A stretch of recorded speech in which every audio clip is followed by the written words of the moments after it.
Looks like we got Tao in here. I'm not sure if we're live. It looks like we should be live. I'm going to pass it to Spartan Grown and let you guys take it off. We are live officially. Cheers, everybody. I won't be able to hang around, but Jack Greenstock signing out. Hello, everybody. This is Spartan Grown. I believe we're live. I haven't seen it pop on my YouTube yet, but it's always got a little bit of a delay. But this is Cheap Home Grow Show for, well, I don't know what episode this is, but we 5 of 2004. And sorry for all my dog noises in the background. They decided to be loud this morning or this afternoon. But I want to pass it over to Noah the grower, and he can give us an introduction. How's it going, everybody? Yeah, I'm Noah the Grow on Instagram. You can find me there. I'm sorry we weren't here last week, but we're here, and Spartan's holding down the fort, and let's get her going. Thank you, Noah. And it looks like the only other one we got left here is Tao jumped in here. Thank you, Tao. Tao, you want to introduce yourself? Spartan, thanks for taking over hosting duties. Noah, good to see you. And everyone in chat, I am the American One. Everybody, most of you know me. I'm the American One on YouTube and the American One underscore with underscore Akeens on the IG. And yeah, it's good to be here. I hope everybody had a great week.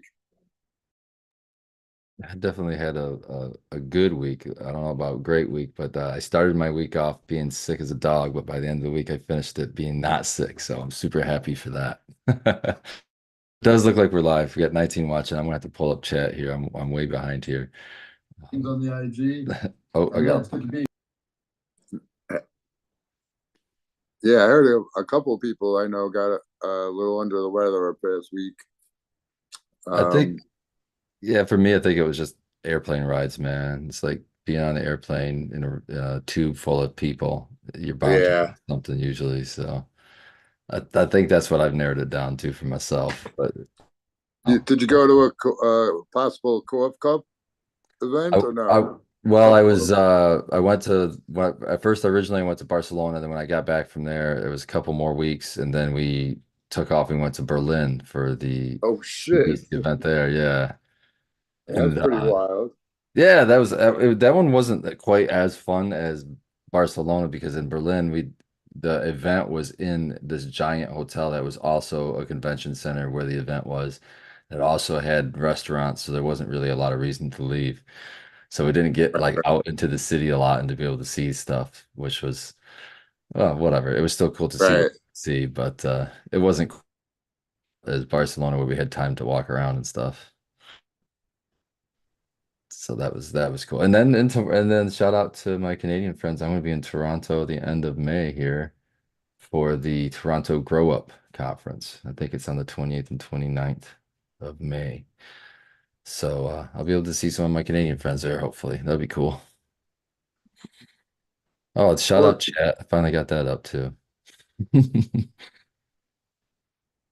were you about to say, Tal? I was going to say, well, if I get to go visit Canada next, and yeah, there's a lot of Canadians that I'm sure if they're close by would want to check out, meet up, hook up with you.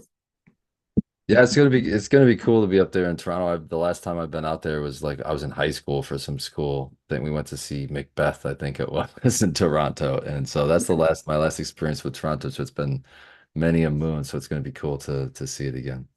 And it's cool that like the plane ride is like an hour and 15 minutes or something instead of 8 hours. So I'm super Yeah. stoked on that. Got anything new going on in your garden? I just harvested the strain that I created called Bliss Bud, like a really sour D heavy strain. And I'm excited because I put in Banana Conda, which is supposed to be a really good dumper. Like it's supposed to be good for concentrate. That sounds interesting. Nah, I got nothing new going on right now. I'm just keeping my babies, maintaining them right now. Uh, yeah, but the I think the weather is broke. It's good enough to be putting shit outside right now. I'm gonna start scattering them about. I was just gonna say you're kind of in a new location. Have you picked out your outdoor locations yet? Not really. I'm just gonna put them someplace and just see what happens. I haven't found like a real one that I want to put my time and effort in yet. And yeah, I can't just go out in the backyard. That's definitely a no. So So yeah, I'm in more of a legal state where backyard the allowed to be seen from a neighboring property. So that's pretty creative. Tend to just mix them in my vegetables and get away with it by putting them out there late, like putting them out there in August. yeah, They don't get very big, and then they just flower out like little auto flowers. yeah, make believe they're autoflowers. There you go. Yeah, I lost my jar of autoflower seeds. I can't find it. Or else I would have had some of them Oh going. yeah, that's one thing too, is like autoflowers are nice to plant early, like you would your normal photo period, and then harvest them in August. You can do it that way Yes, too. yeah. Yeah, it's super cool. I remember Sequence that he did an operation where they had a little hoop house and they planted the photo periods and then they planted autoflowers between the rows. So there was a row of photo period, row of autoflower, row of photo period, row of autoflower, and pots outside. And that's exactly what happened was that they all started flowering, I think in July or something like that. And he was harvesting the end of August to take that. He had like a bumper crop of autoflowers, and then he got the photo period crop afterwards at the end of the Right, season. and he opened up Cool. the space in between for the photo Yeah. period to get more light. That's brilliant. Yeah, right where those were starting to get, starting to put on good flowers and everything, you harvested out the autoflowers and opened up all the aisles. That's smart. Yeah, I thought it was pretty slick the way that they did that. It's pretty cool. Yeah, I'm just gonna put plants everywhere, like, and let God take care of them. All right, they're asking me to zoom out the video chat. Let me try to figure that out. Yeah, good luck with this.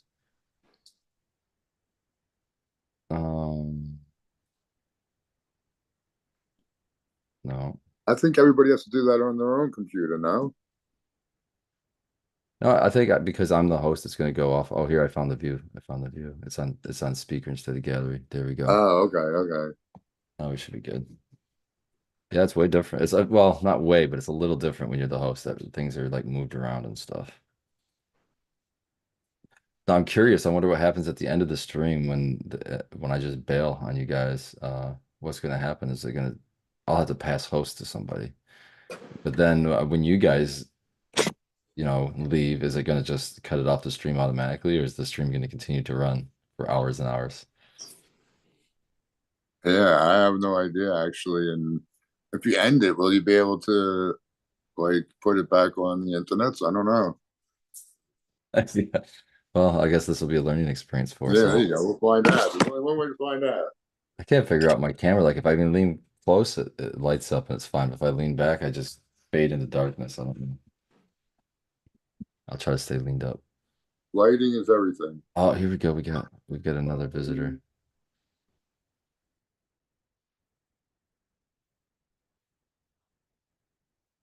So joining us shortly would be Matthew Gates, horizontal, that you'll find on Instagram, our IPM specialist here at the Pro. And as soon as he gets in, I'm gonna pass him the host because he knows how to do this thing way better than I do. So I'm gonna do that right now. See if he notices. What's up, Matthew? Yeah, I'm here. I'm happy to do that. I didn't know who would be here today because our fearless leader is gallivanting and doing cool stuff. So He is home though. He's not home, but he's in his home state. So he's just a matter of driving home at this point, but he's almost home. So that's good news. yeah, that's true. That's true. But we all got stuff to do sometimes. Brandon's also not here. He is in Chicago, right? Yeah, yep. Brandon's in Chicago with Dr. Bruce, I believe he said. I think so. I think so. Yeah, the guy. Well, did you switch over the host or I don't know it I as did. I flipped. symbolic or Yeah, I flipped you over to host already. Yeah, I okay. already It got didn't rid of that actually give me responsibility. it actually didn't give me a notification so that you know. So I would not have noticed. At least I didn't see one. Oh, good to know. Good to know. I can just I heard you secretly say it pass and it. I'm looking because sometimes they'll tell you like, oh, you can share screen or something. Anyways, um, so yeah, so I mean, if we're starving for topics, I have a a topic I always like to talk about, and I think I haven't directly asked this question in these ways. It could be a cool conversational topic, which is okay, so if you are a grower, which people on the panel are, and you're I'll put it this way. When people are saying that their plants are going to have a certain trait or not certain trait or whatever, how much stock do you put into that statement? Like I know that you know where I'm going with this for like things like resistance. You've heard me bang on about it a lot, but there's other traits too. So I wanted to open it up to other things. Like, are you disappointed? Like, are you like jaded or cynical about it, or or does it really depend on where you're sourcing it from? And of course Is the it a clone, context. Oh yeah, good question. Yeah, clone or exactly. What seed? yeah, Yeah. another good question. Let's say it's either one. But I was thinking in the concept of seed. I'm glad you brought that up, Tao. But like let's open it up. I'm fine with that. That's a good question. Yeah. I It's a guess I'll very start good off. point. Yeah, I'll start off. If it's a clone, then it should be kind of known how it will morphologically be and how high it should give you. And to the general, obviously, in different environments, it'll be different. But that's why, the blue dream was the blue dream. Most people would say they would know it if they came across it. You know what I'm saying? That's clone. Seeds are different. You could have seeds that are even semi-consistent or quote stable or whatever you want to call it, like the Cindy 99, something that was you know specifically bred back to a BX to try and make it stable. You still get variants. So depending on, yeah, it depends on who's saying it and the context. But from seed, you could expect even an outlier in like very stable stuff could happen. So, but if it's one that's a known, it should have similar. This at a pack of 10, you should be able to get something similar to what everybody else experiences, in my opinion. But yeah, I guess yeah, that's my take. But like if it's stable, because if it's not stable, I feel like that's definitely not going to work out for just 10. But I think a lot of times people, I mean, I get where people coming from when like if you're used to breeding in a certain way, or at least having expecting a certain consistency, I think a lot of cannabis plants don't have that consistency because it's very hard to do that. And some would say pretty much not possible to do a full selection of traits on a small scale, just how genes work. But Right, to but lock in yeah, or to make sure, yeah, to make sure that like, because like you get genes from your father and your mother, but then grandpa those, pops up. Yeah, well, what I mean to say is that like there's an exchange, but if they're practically identical, then the A and B are both A and B. That's a weird way to put it, but I think you know what I'm trying to say. Yeah, when yeah, you get yeah. when you get that exchange of alleles and stuff, um, and it's not a guarantee it'll be exactly the same, but yeah, you're gonna expect that to be pretty much you're gonna get the phenotype you want. But that's the thing too, like you said, uh also with cuttings, you're gonna expect a pretty high level of stability, but you do get like funky things that happen, like the Yep. somoclonal variation over time. Like as things age, you're gonna get just like more like gene copy mutations rather than like obviously not reproductive ones. But that's not a guarantee, and you might, and sometimes just because you get a mutation doesn't mean everything changes. Like it's Right. often a very slow process if it happens at all. But that's another So, factor. so minuscule, you couldn't detect it unless you did gene. Yeah. Or you had to have like But a lot of them kind of happen at the right, like it's like legs on a ladder, and enough mm, of those legs have to like fall away, so to speak, I think. Yeah, and this some of the things carry over even throughout seed, I think. Some of the mutations at least, because like there's some things that you expect, like with Mac 1's a very famous example of it. It grows slow, it's got real tight internode spacing. That's the cut. Witness to something like well, this is going back a little ways, but Alien Rift from Ocean Grown Genetics has like this leaf curl that normally you would think there's something wrong with the plant if you didn't know that that genetic just carries that mutation to where it's going to do that leaf curl all the time. It's very famous for that. At least in the day it was famous. Maybe it's not so famous anymore, but I remember growing that from seed and getting that leaf curl on all the seed and looking up online and finding out that, oh, that's just normal. There's nothing, you're not doing anything wrong. So I've seen that example in both seed and clones. Yeah, you know what else?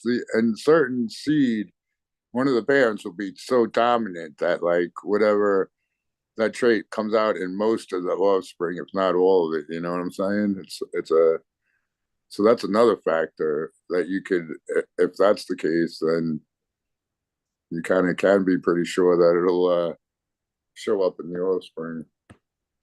Mac isn't Mac one triploid they found in the Yes, case, yeah, right? Mac 1 That's is why it like, bred well or poorly. yeah, Pred's at all. Yeah, so that's a good point too. I mean, and I guess the thing is like obviously if you're growing and there's not a whole lot of like let's call it like a economic incentive or something, right? You're not growing in a commercial capacity. You're kind of partly maybe having fun, partly, maybe there is a critical factor of like it has to be something I like, it has to do the things that I want it to do. But even so, like as long as the what do I want to say? Like the margins are not a super tight threshold for what you really need, then it's kind of, I feel like there hasn't been. I mean, there's people who are interested and passionate, of course. I mean, many people reading and cultivating, but if you don't get a certain trait that you're expecting to get, like, has it ever ruined the grow for you? For me, I would say it doesn't ruin the grow because I've always had this optimistic view. Early on, it has like being a new grower and seeing the picture on the seed pack and then growing it out and not getting what that picture looks like, kind of a thing. And whether that was me as a grower or whatever the reason, or that had something to do with the breeding and the pictures, whatever the case, I was disappointed, but I soon learned, and my coping mechanism for that was it was all. It's not a bad thing. It just means you're not going to keep this one and you can pop a new one and try to find something else new. So for me, That's one way to put it. Yeah. yeah, so if I grow something that I don't like, I'm ha almost happy in that I know that cool, I'm going to be popping something new and I'll have a new flavor in the garden and try something else. But at least I tried that. At least I popped it. I tried it, whatever the reason, didn't work in my garden. It's out and time for some new blood. So for me, I'm always perpetually looking for that unicorn, looking for that next best thing. So for me, it just pushes me, a smile on my face because I know that I get to pop another pack. But you didn't get Even what you wanted, also, though. Right, but if I didn't get what I want, it's not something I'll keep. That's one I of the see. I hardest see. lessons I've had, and it's the hardest lessons for me to teach to other growers is to be able to eliminate plants from their garden and not hold on to things forever when they're It's just, like killing your darlings, if you're familiar with that yeah, term, for sure. But sometimes I'm Yeah. just like, why are you holding on? Because you've had it for a long time. That's not a reason to hold on to it. Hey, I want to get a sanity check from the panel here. Did Spartan just cut out for everyone else, or is it just me? no, he cut out. It cut out. Okay, I didn't hear the last part of your sentence. Oh, I don't remember what I was just saying. I just try to tell people it's the hardest thing for me to it's out of their garden. And if I ask you, why are you keeping this? And the answer is, I've had this forever. That's not an answer. That's not. That's not really justification, is it? I completely No. agree with you. Just because? Oh, okay, I guess. But then just because get a different thing. It's not a very, it's kind of a flimsy logic. Yeah, exactly. And there's a lot of people that hold on to things just out of age. Like, oh, I got and it's the old strain. Well, not all the old stuff is good. There is some definitely good stuff in the old stuff, but not all of it. I mean, there's traits people I mean, of course, the impetus for this idea was like things that are like resistance and pest related, right? And I'm doing some projects in the background that I'll be able to talk about in the future that are related to this. But suffice to say, there's a reason I've been harping on it so much. It's a topic that, like in other crops, it's kind of, I wouldn't say it's cut and dry because it can be a little bit difficult to ascertain certain things. And like Tao said, environment does play a role. But usually companies, in my experience, companies, first of all, it's your reputation, right? If you've got like this like multi-million-dollar breeding program for like tomatoes or something, and the plan isn't to do something like wackadoodle, like making them glow or something, but it's just like, hey, let's make it like 10% more salt tolerant, because it's growing out in the coast of Africa or something or whatever. Um, if they don't get that trait, that matters. There's like a there's a quantifiable thing that happens. If it's just sort of qualitative or sort of quality like where it's like, oh, it doesn't quite smell like peaches when I wanted to or something. That's one thing. But when there's like a functional factor that you don't get, that I feel like that's for one thing, it's hard for people to expect that lately, and I wish that we could do that more. But it's also kind of hard to like go to the breeder, obviously, and be like, hey, I don't think these worked because there's so many variables you can't account for. So I just That's feel what kills like, me is like with all the variables, where do you begin? It's like how do you even come to the conclusion that it was not you or not them? So, but like usually the reputation is part of it. Like if you have this infrastructure and everyone comes back and goes, hey, your tomatoes, they didn't do what they're supposed to do, and I lost like $2 million. Like people will talk to other people, and they probably won't work with your breeds anymore. Is there even anything like that in the cannabis? Not yet, really. Would you say? nothing to that serious of extent, but there's word of mouth for sure, and that's how we've operated forever. But unfortunately, that works both ways. And like you said when you started out, like how much weight do you give to that? And I think Tao's answer was and my answer too. That's telling it to me and what they do and what they represent. That's why But it matters to really, have good growers around you that you can trust and bounce ideas off of. That's always been true since the beginning of time. The guys that knew other good growers that they could trust, that they could get gear from, that they could get recommendations from. That's always been kind of an underground. And now that everything's online, it's a little bit different. But I mean, it's still, you know what I mean? If literally things that Spartan has told me I've implemented in my garden that I still use today. Things that Matthew's told me I implement in my garden I hear today because I trust you guys. I know you guys do this, and it's the same thing with my buddy Jason, other growers I know. That's old school. I mean, and uh, you can implement that based off of trust in the other person's abilities, whereas you might not be able to if you don't trust in someone else's abilities blindly without knowing what they can do.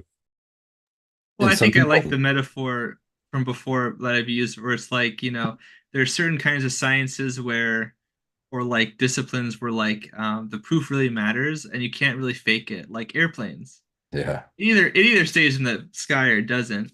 Um, you know what I mean? So, building up on the shoulders of giants is kind of less metaphorical. But I agree with you. Like a Spartan often says, you got to know your grower, right? So, and I agree with that too. And I think that there's an importance of that. But when we talk about some of these things, I think it gets to a point where like, I'll just say it this way. I feel like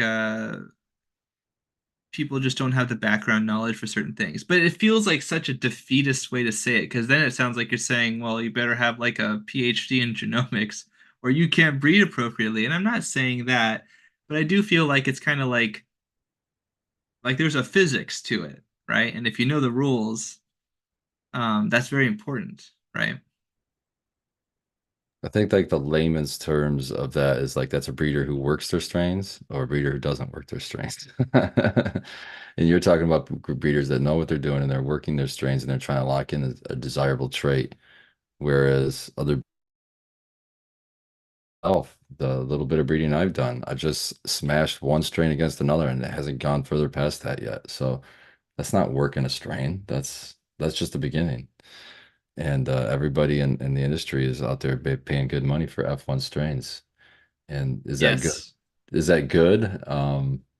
It's good for a pheno hunter maybe, but it's not so good for just the end consumer who's just looking to, like I was talking about with the pack of seeds, when I look at that pack of seeds and I see that picture on it, that's what I want to grow. And if they're not worked, they're not, who knows if that's what you're going to get or you're going to get a variation of that.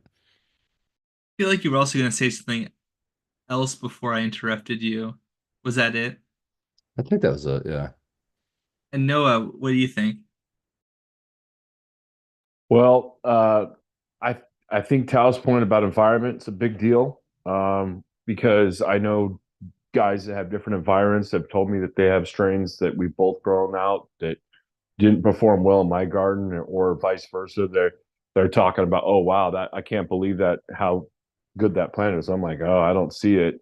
I don't want to call out a certain place around me, but they had a plant in there that everybody was raving about online.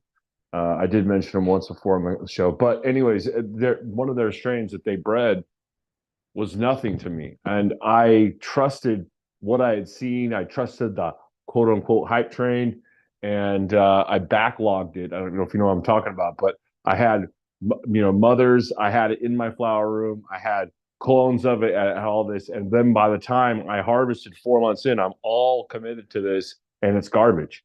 I mean, it really. I mean, literally, like it's one of the worst strains I've grown since I've been on the show.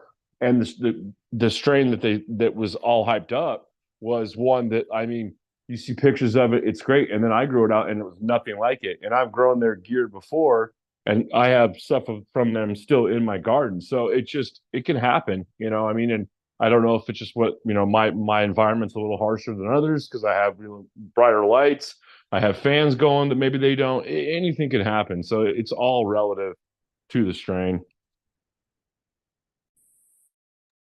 People love to talk about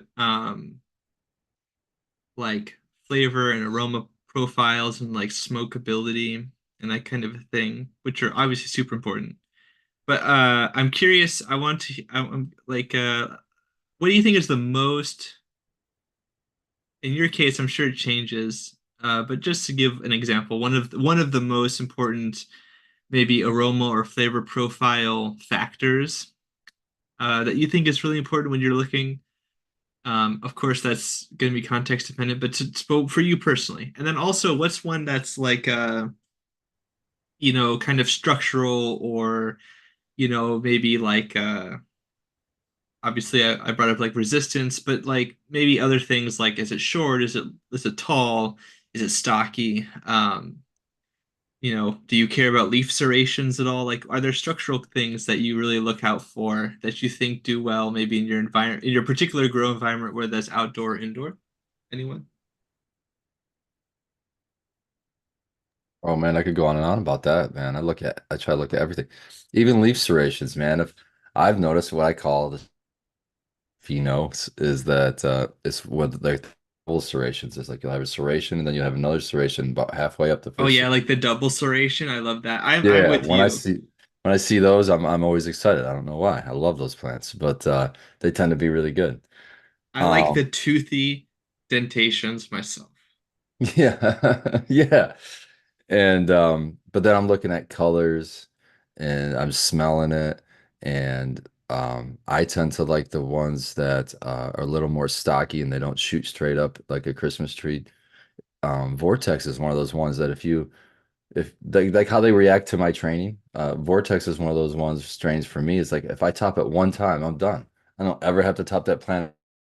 I won't be a Christmas tree. I'll just lay open wide and be fine and grow perfect after that. So just weird things that I see that I don't even know how to describe other than how I just did that impresses me about a plant. That's saving me time. It's just making it so I don't have to keep training it.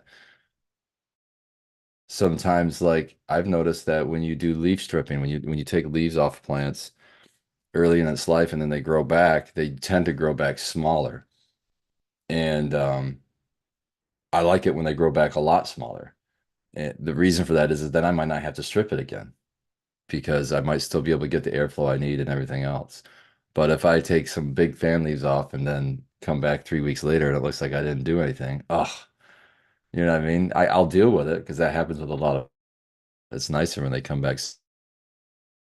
You might be able to get away with leaf stripping, things like you wouldn't normally think of as just a consumer of the plant who doesn't grow it. You'd never think of something like that. Exactly, exactly. But it all plays a role. Like, did like palm Absolutely, trees, yep. right? It all has, yeah, and it all has like it all sticks in the grower's brain and in that decision making process of do I want to keep that plant or do I want to move on to something else? Well, let me give you like a niche example. I was mentioning palm trees. Have you ever seen them like wafting in the breeze? You might know that like palm tree leaves, they kind of like they're almost like hand-like, right? They got like fingers and they kind of taper down. But the reason they do this, it's thought, is that they're very wind resistant, and we talked about that recently on this podcast, I think, in passing. But like small little things like that, I wonder if they can have kind of a beneficial effect, so that for example, your leaves don't get ripped up, or maybe less like extreme of an example. Um, maybe if the leaves themselves are like bigger, or if they take better to like silicification of the cell walls, so like if you provide them with those, because also when you provide plants with certain inputs, you might expect a certain result, but that's also like a physiological what's that machine? What is it, a Rube Goldberg machine where you put like Oh the yeah, ball? Yeah, Rugover. yeah, a Goldberg machine where like all these different things happen between the end result and the input, and you don't always it's not always intuitive or obvious how that happens, I guess. That's another thing for me that's big is when you're talking about the leaves that sticks out to me as a grower, and I guess is controversial because some people don't like the leaf strip. But I'm on team leaf strip, and when it's needed. And there's two types of leaves, man. Like when you take the leaf petiole and you just bend it down towards the stem, if it just snaps off, those are my favorite kind of leaves. The ones that I absolutely hate is the opposite of that, is when you bend it against the leaf and it snaps off all but 99% of it. It leaves 1% of a thread, and you go to pull and it pulls that thread and leaves a wound all the way down your stem. Oh, those are the ones I hate. Then you got to go in and clip every fucking leaf instead of break them off. If I like the plants where you can just go in and break them off, they pop off. Oh, so much better for leaf I stripping. have to agree. I know I'm sure I have a bit of a reputation at this point for being kind of a persnickety person who loves to like look at the research and do things in a technically sometimes complicated way. But I'm right there with you. Like not just for cannabis, but other plants. Like I love the clean cut, of like a leaf pull like that. And I think there's physical characteristics that definitely play a role there. I I just wouldn't think be it's able to got know to what be they are, better. but I mean, better to have one clean, wound, you know what I mean? It just makes all kinds of sense. sorry, in the interest of being respectful to you, I did not hear the second part of your sentence. I'm sorry, I can't tell if I'm lagging at all. That sucks. I was just saying Actually, it has to be better. just so you know, it hasn't been happening. It just happened for the first time after I told you just now, so it's pretty inconsistent. Okay, that's good. Well, that's good. I'm just saying it just makes sense that just if you look at it like wound, you know what I'm saying? Like a wound. It's much better to have a small, clean cut wound than one that's like two, three, four times as big, just as an IPM aspect of it. Tower Noah, do you have like a taste or aroma, or maybe something else related to the smoking or the imbibing aspect that you really like to look for in a plant? And also, how do you find that out? Which I think there's some obvious answers. And then also, what are some like structural or like other components that aren't related to that you look for that maybe are kind of like not as easy as like, oh, this smells like this, or something like that. Yeah, I agree with your guys' take on the leaf stripping or taking off leaves. If there's like pulling the thread on a sweater, that is annoying as fuck. And Super. yeah, for trimming as well. Yeah, I agree, Spartan, 100%. And for some reason, Spartan. Well, I guess in a commercial kind of spot, it's different. But I always liked shorter, more compact plants. But I remember you saying you like them when they stretch good and get big, which seems kind of like what's the word I'm looking for? Counterintuitive, Contradictive. Yeah, contradictive to each contradictive. other. There you go. That's it. Well, I use scrog nuts, so I like a one that once they get, I like to use the bolt, I like to use the stretch to fill a scrog nut. So sometimes that screws me if I don't know, and it happens a lot sometimes. If I get a Right. more indica stocky plant, I love those plants, and the next time I grow it, I love it because I don't really have to. I know to veg it longer, but the first time I grow it, that always screws me because I'm expecting it to at least double in size, and when it Right. does, And you get one that right only gets half as tall. Right. But as far as and I did remember seeing someone else mentioned that the serrated that the double serration on the serrated leaves that was specific to a couple of plants. Supposedly, and this I saw this a long time ago. I might even still have the picture. But someone was saying the real UK cheese cut has that double serration on the leaves.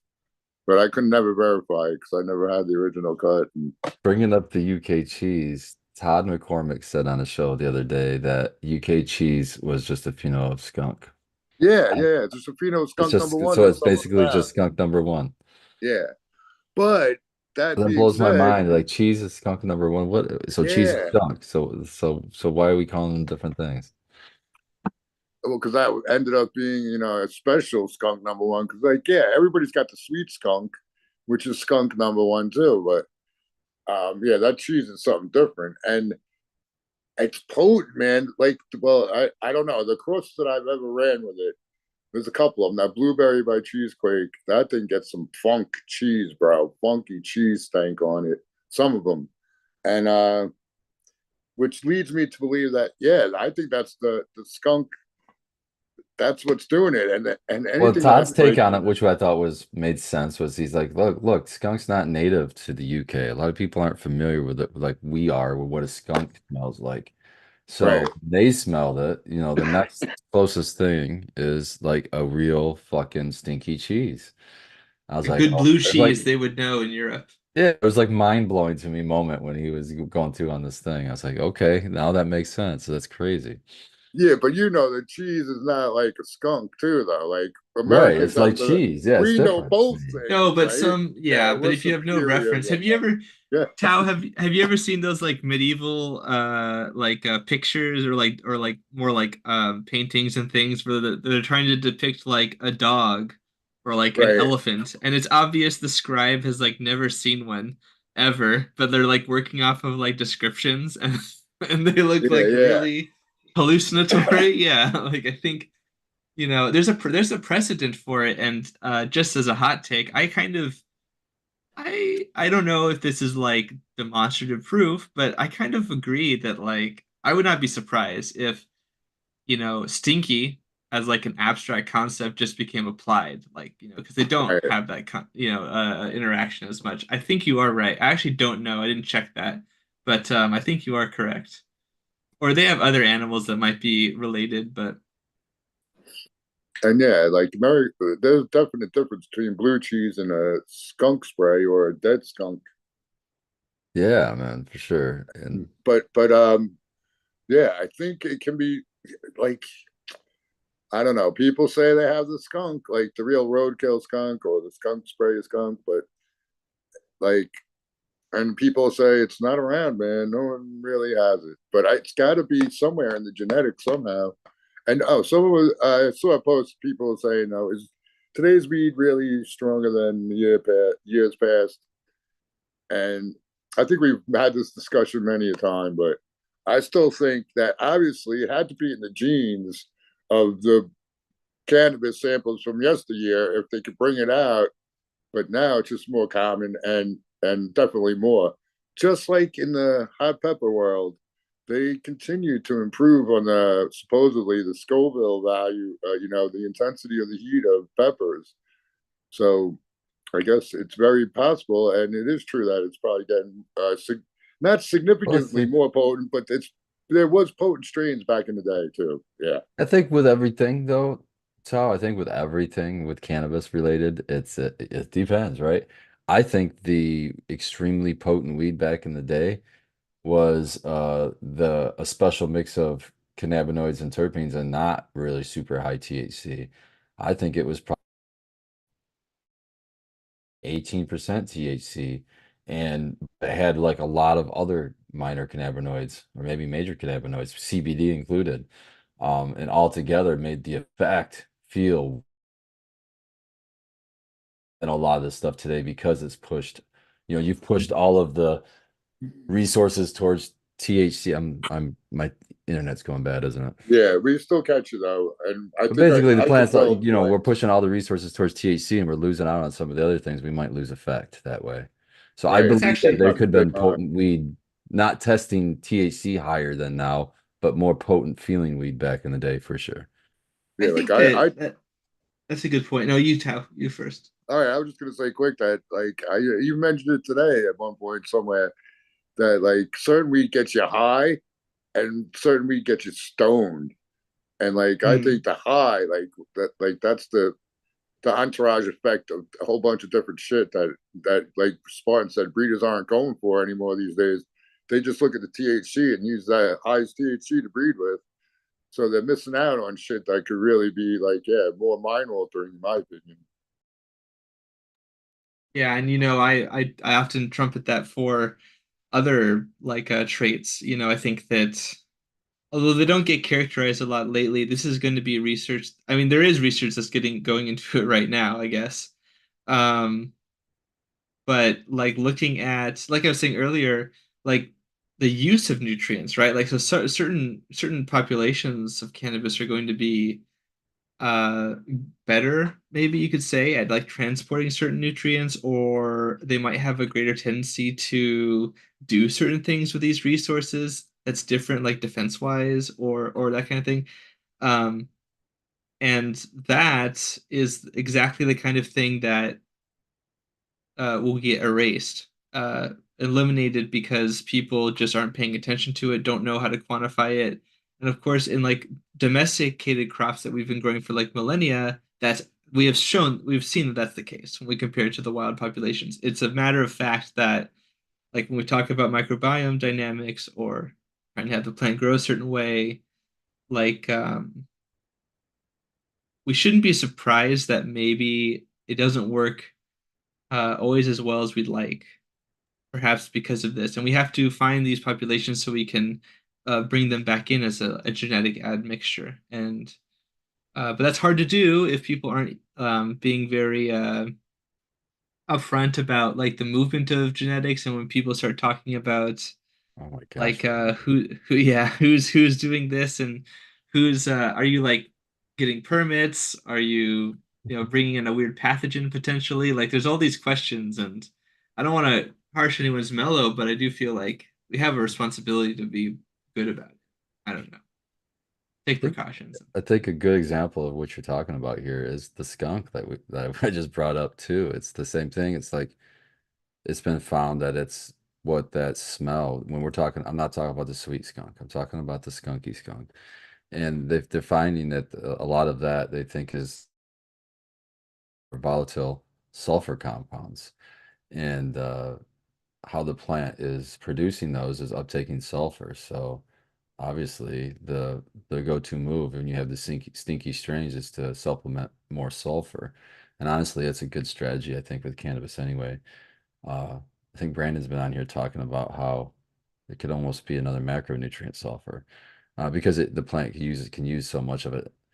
And that's kind of what helps to unlock a lot of the terpenes in later part of flower. But the problem is if you add a bunch of sulfur to your soil, not you're going to acidify your soil. So there's always That's an these excellent point. yeah, there's always these teeter-totters that you ride to try to unlock these things, and it's like driving a race car kind of a thing. So do you drive the race car as fast as possible? You might win the race. It might get a stinky, skunky strain to smell stinky and skunky, or you might acidify your soil, burn the hell out of your plants, and get shit and crash into the wall really fast. So it's one of those games that if you're willing to play and you're really to nerd out and try to learn each one of your strains that you're growing to try to unlock its genetic potential, then I think that's the difference between a good grower and a great grower. That great grower is going to take that extra step to try to unlock that and that strain is not popular anymore and it dies, like Matthew's saying, because people don't want to put the effort in. That's just my take on that one. No, I agree. Well, like I think of how the obvious example we've given before, like peppers, right? With like desiccation. Like, yes, um, peppers do have this tolerant capability, but over time we've been able to select for plants, and by growing them in different places, we've just learned, even when we weren't looking for it explicitly, for plants that like have like high saline tolerance, so you can grow them in certain places, and so but that opens up a lot of different paradigms, right? And then also, so like not, so let me explain myself a little bit more. So like you go to a new place and sure, yeah, it grows better and maybe it's a little bit salty on wherever coastline you're at or something, but you're also in a tropical zone, so now you get more sunlight and you have all these other like knockoff effects that come from that trait being more capable because then because you can grow better, you get more fruit, and there's all these other processes that are happening like 4 or 5 degrees away from the cultivation that I'm not going to get into, but um, yeah, it's just interesting to kind of see that. And then with regards to like the microbes, I feel like we're talking about genes that the plant has, but then all those microbes are like accessories in a genetic way, and so there's like that extra dimension that again, I feel like we don't always have like a lot of practical applications for like the nitty gritty, but um, I'm excited to see more of that because I'm personally working, for example, with a group that's looking for these moth microbes. Like, so if anyone finds some caterpillars that are like they look like they're being affected by like bacteria or things like that on your leaves, you should give me a message because I'm interested in looking at what those could be. And I have some people who are looking to do some research in university. But like that kind of stuff, like we need to support those kinds of avenues because cannabis, um, people who like cannabis have not been able to do that in a way that it's really unfortunate. Obviously, there's other things that cannabis has been protected from by being kind of a taboo, but yeah, I'd like to see more of the advantages too. Like descheduling, for example. Yeah, exactly. Let's keep deschedule our way right off of the schedule is what I'd like to see.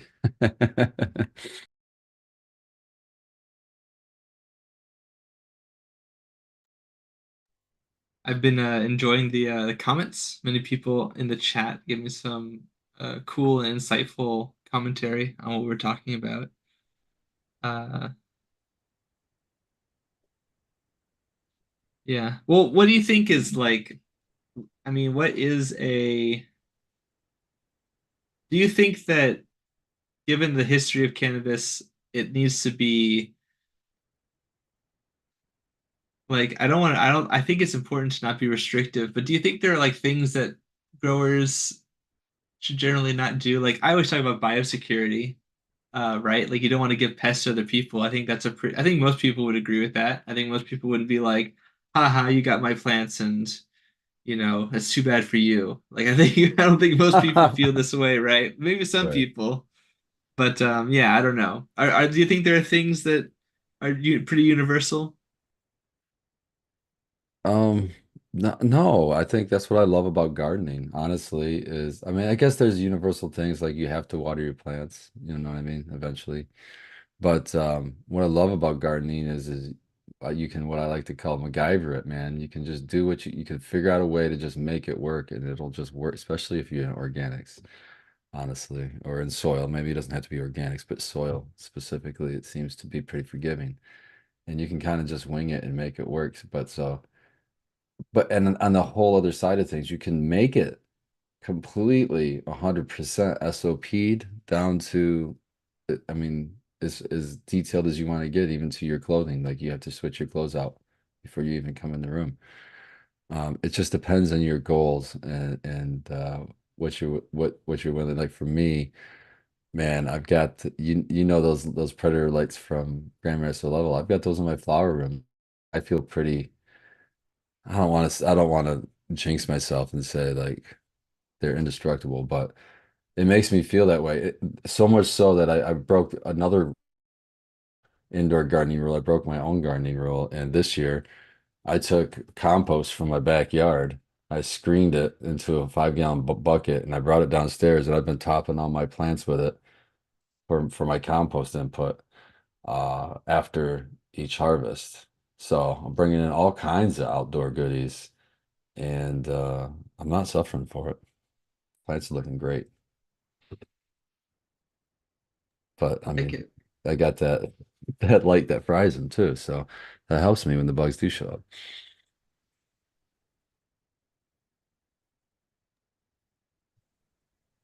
Yeah, I agree. I feel like it's important to be able to experiment. I think, especially like at your home, I think that's very fun to do. I think I'm gonna pull the trigger on a. Have you ever heard of? Have I ever said on the podcast an ice cream bean plant? Have I ever mentioned that I don't recall the ice cream bean. What is that? plant? Yeah, well, so it's a. I'm forgetting the scientific name, but you can look it up, and it's like it's a tree. I think it's a tropical plant, and it It's a grows like a tree? tree.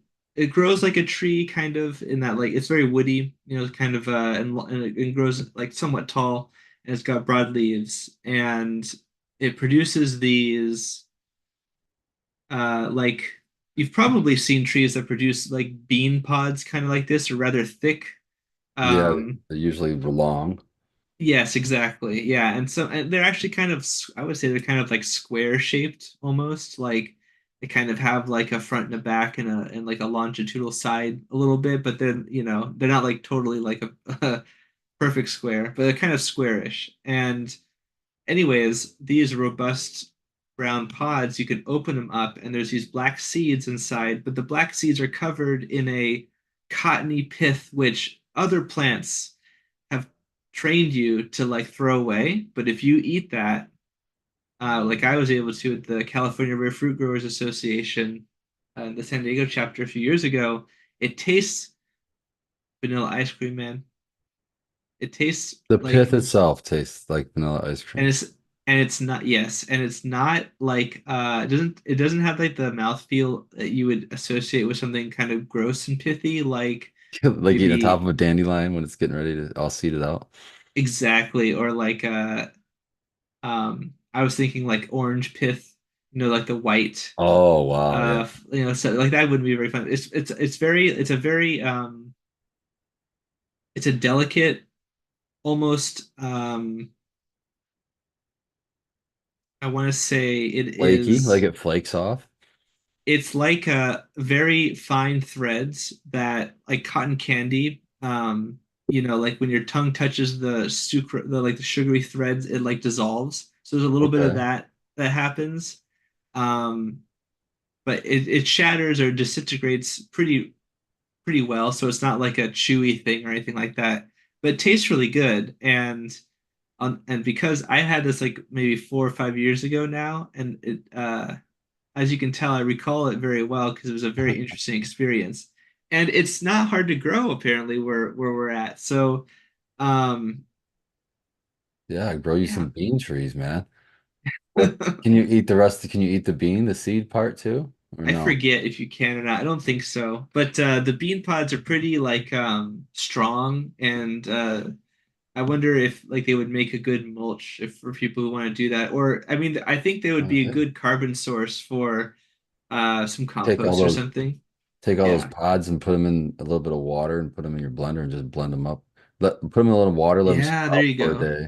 Let them sprout for a day, then blend them up, and then just like a sprouted CT. Oh, that would be dope.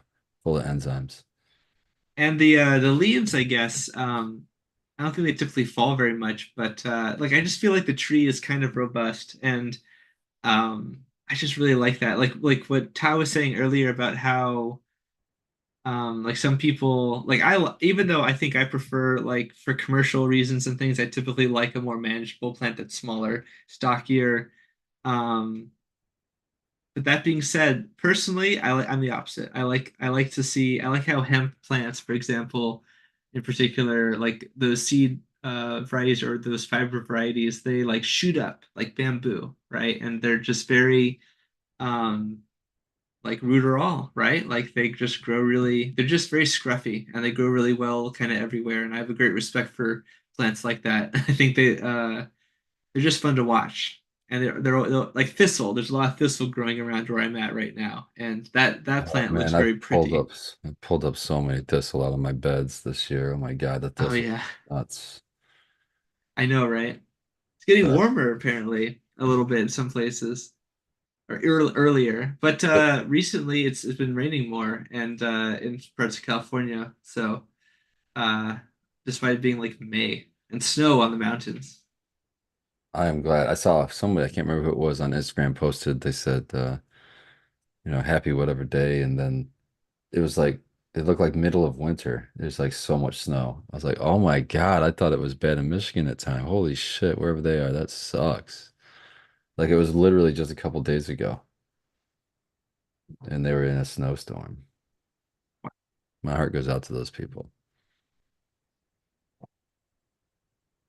I'm so ready for like I've got onions already Yeah. popping up. I've got garlic already popping up. I got a whole ton of radish already coming up. A Yo, few happy daikon already. Cinco de Mayo, everybody. Cinco de Mayo. I was trying to say what the holiday it was. Yeah, that's what it was. Cinco de Mayo. That's today. Yeah, today. That's right. Alrighty. Good stuff.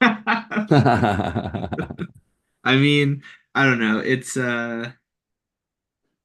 I've been told many times about how not important it's supposed to be, so it's kind Right. of chill. It's had a chilling effect on my. But I always like it. I always like The holiday, a man. reason to celebrate, right? A reason to like do something fun. Yes. So Like I am family that kind fun. of person. So I don't knock that. If they got a holiday, I'm about it. Yeah, let's holiday it up. It means we can get together and smoke one at least, right? Right. So Noah, did you ever give like a trait that you really find that you really like to find in your plants? No, but taste is very up there. And as But like, far what as kind of taste? it does, it just as long as it tastes good, it can all taste good. Gas can taste good, skunk can taste good, sweet berry can taste good. It just depends. But I mean, everybody's had pot that tasted good, and everybody's had pot that tasted bad.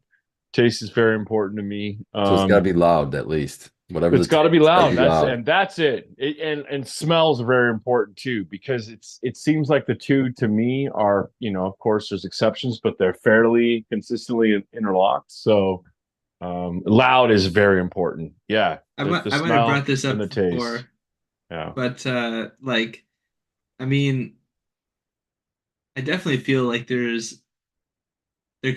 are higher grades and things when it comes to like certain products, but do you feel like it's like pizza, where like so they say even bad pizza is pretty good pizza, or not really? I mean, obviously there's some really bad stuff out there, but like over a certain threshold, do you like if as long as if it looks good and it smells good, you're not like, oh, I don't think I can deign to smoke that.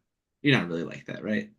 No, so as long as it looks good and smells good, it's almost always good. I mean, Right? smell. I mean, if I looked at 100 different bags growing up, when I was buying it, maybe some guy figured out a way to, put it into like a Tupperware container or jar with some really good skunk and got it to rub off. And I mean, I'm sure there's some way. You know what I mean? I'm thinking back. I think I have People maybe. do things, yeah, Yeah, for oh yeah, sure. oh yeah.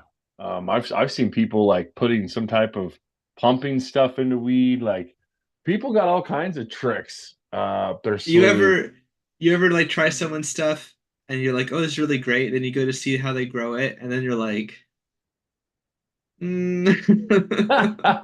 Well, hey, I would never knock another person's setup. I'm sure people would probably come into my room and think the same thing. I mean, there's Really? like And for what? What do you think is the thing that people would not would take umbrage with? well, What's that's so that bad about your I, grow? I don't. I show mine off. I'll probably go live here today. I don't have any. You know what I mean? I don't have I don't think anyone anything to really. hide. I don't think anyone's So ever done that for your grow. I guess n- what I'm trying to say. no, no, and it's just. But I mean, I've seen other grows that look a lot more, you know, high tech. I've seen, they have like a higher end, equipment. A local guy around here, I actually just followed the page that he followed. They have like custom irrigation lines. I mean, there's levels to everything, man. I mean, if I Of have a course. 2020 a 2023 Honda Accord that I bought brand, fairly new, that might be, really nice to me. But to Bill Gates, who's driving a Bugatti or, Lamborghini, he's going to look at that like, what is this guy driving? So there's levels to everything, man. I mean, but if you can grow good weed, you can grow good weed. I have seen guys that have grown Surely weed. there's practices. I can think of one or two that are pretty obvious that would make me not want to like consume the product afterwards. Oh Yeah, well, pretty But yeah, I'm legal 20, sure. yeah, I mean, obviously, but like maybe besides the obvious ones, I mean, right. no, I agree. Like, I'm not. I agree completely that like as long as it's being done like in a safe and healthy environment. But like, I don't know. Like, there's sometimes like, do you ever feel like well, okay, actually, I kind of merged this question, so it's not really a fair question. What I was really trying to ask, I guess, is like, is a lot of times, you might get the product from somebody, but you also might exchange cuttings or other sorts of things too. So if it's also that too as well, like, do you ever think like, oh, I'm not sure because of the way that they grow, I want to like put that into my grow area or something like that. Oh, now I'm smelling when you're stepping in there, and a hundred Yeah, percent, yeah, a hundred yeah. percent. And I'll just I go out guess on a it's limb. both of those. I guess it's both of those things because obviously, like, there's a lot of great ways to grow, and I'm not saying that like, oh no, this person grows in hydro, so it's poison. Right. That's not what I mean. But No, I know what you're saying there, and that is true, and that's a lesson that guys that exchange cuts got to learn is, I mean, man, I've definitely gotten stuff from people and gotten stuff before. I mean, I just recently got over a thing of thrift, and that was really flooring, and it was from a grower who uh I would not have suspected that I would have got it from high end. And I said something and they act like I was kind of out of line. You know what I mean? And I'm just like, dude, I brought one cut, I haven't bought anything else from anywhere else but this. And so now I'm like really paranoid. Like there's a local breeder around here who's, I mean, they're famous, and they sell cuts and they had a 420 event and I was very paranoid. I didn't go in there and get nothing, especially if it was something I couldn't live without of. I would have quarantined it. I would have just, I have like a protocol. Like, oh, I just pretend it has stuff. I'll hit it. You know what I mean? Like with different sprays, all this stuff. But I just was like, hey, this is not something I can't live without. So I'm just gonna pass. So yeah, you got to be very careful, man. You really do. yeah, I Yeah, agree.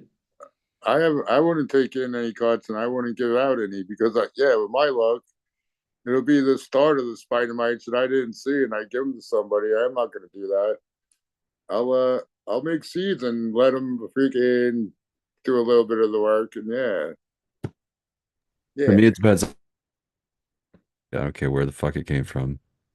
If I know it's legit. You want to know your grower. You want to Yeah, but if I know it's know your cut, breeder, know your I'm just grower. gonna treat it like I'm just gonna treat it like it's got everything. You know what I mean? Yeah, If okay. it's a Yeah. cut that I That's the right. want, I think That's I the think that's move. the answer. Yeah. That's the move.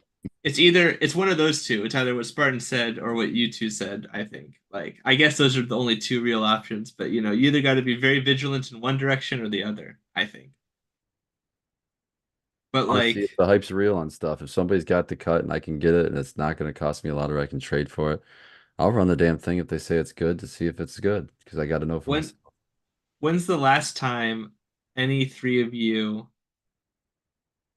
uh were turned on to something that was so different or novel or like you're like, wow, I really would like to grow this because it's very interesting and it really tickles that novelty. As a cut or a seed? Oh yeah, good question. No, like the finished product, like you tried it out, you're like, wow, this is really great. Oh, And presumably because of the cultivar variety. Dude, I smoked Jealousy from a dispensary that I really liked a lot, but I didn't get the cut of clones or anything yet. But I really liked that Jealousy. I'm with you. That's good cut, man. I like What jealousy. did you guys like about it? And do you know his The pedigree? the effect mostly for me because I had just like started having to kind of trust the dispensary, and everything else before that was subpar. And that one, someone did really good growing it, and it was good for the brain, and it tasted pretty good. I mean, nothing, it's hard to find samples in the dispensary that are really overpowering, in my opinion, and that still smell because That's they're been my like all old. experience. Yeah. So that just it being that good to me was like, yeah, that's pretty much the only thing I want to get right now because I've tried other junk and it's all been junk. I By actually junk, you just mean like not really super Yeah, kind not of ho very good. hum, Right. It's clean and yeah, it's all on mids. Yeah. ho hum mids. Now that's a trademark that name. What were you gonna say, Noah? I actually just recently got turned on to a piece from a guy. He's a good grower too, and a strain that I've wanted to grow before, but I've had a lot of people tell me was just hype. But he turned me on to a bud of Oreos, and it was killer. So It's I'm not growing it Michigan, man. out, and Straight out of yep, Michigan. I heard it's from Michigan. I actually have some seeds that I won in a contest that I need to pop. But yeah, no, I mean it looked killer and it tasted killer. So I mean, and the guys, he does a lot of the same stuff I do. So he grows the soil, so he goes under HBS. So I'm pretty excited about it, and I got a cut of it, and that's where I started. I right off the bat, I hit it. I spread it with something different, like every 3 days. So and it's doing good. So like I said, I just pretended that it had stuff. That's just the mindset I got from. So because I actually got something from this guy before, but he actually he's got to give me a thrip, and he tried telling me he didn't have it, and then he got it, and he shut his whole room down for like 4 months. So he typically likes to shut it down in the summer, anyways. But Okay. sometimes he'll keep a little bit going, like a veg tent, and keep some others going. But he shut everything down, so I know I got the trip from him. But I this time I just like I said I just pretended it had it. I mean I sprayed that thing up and down. Yeah. So It's and so much easier to do too, and it's just a cut and it's not oh a big yeah, giant plant. absolutely. Yeah, I love that. I don't know. I'll accept. I don't take a lot of cuts, but I'll accept ones here and there for. I think the last cut we took in was the Santa Cruz cut of Blue Dream. But I mean, how can you not take that cut? So we took it. Right. So, well, um, who makes jealousy, and what See, do we know Junkie where it's? Genetics was jealousy, and it's a cross of like gelato and I don't know. I have to look it up. Um, but it's like beta caryophyllene, linalool, um, maybe limonene. Let me look it up. I'm interested. Now you got me wondering, Matthew. But it's like a purple strain too. It's like it gets dark when you grow it. It smells beautiful. Um, I recently tried. Now it wasn't flour. It was hash, but it was Spritzer. They called it oh, Spritzer, and it was honestly it's a good name because it's super. Like I don't drink anymore, but it reminds me a lot of like the refreshing nature of a bunch of limes stuffed into like a Corona. yeah. It's it was very sour, very like Very crisp, if you could attribute that kind of vernacular to it. It was just very like citric in Yeah. that like in that direction. THCA is 25, I think it says. Yeah, 25. So yeah, about probably somewhere in that neighborhood. CBD, none. Oh, that's disappointing.